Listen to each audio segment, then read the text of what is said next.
नजारा दिख रहा है, जहां लॉकडाउन की स्थिति में डेहरी में कुछ संगठन लगातार आगे आ रहे हैं। National anti corruption and operation committee of India के द्वारा भी डेहरी में रोज 1000 गरीबों के बीच में खाना का वितरण का आयोजन किया जा रहा है। इसी कार्यक्रम में रोहतास जिला अध्यक्ष अमित श्रीवास्तव, डेहरी नगर संजीव, मंटू कुमार, नीतीश कुमार व अन्य कई लोगों का सहयोग मिला। कोरोना वायरस को देखते हुए national anti corruption and operation committee of India द्वारा खाना वितरण का आयोजन किया जा रहा है।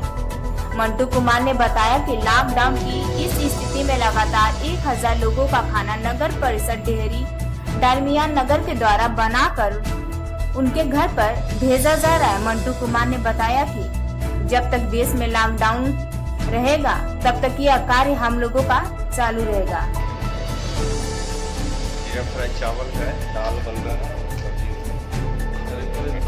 व्यक्ति का डेली का है ना, 75 किलो हम लोग चावल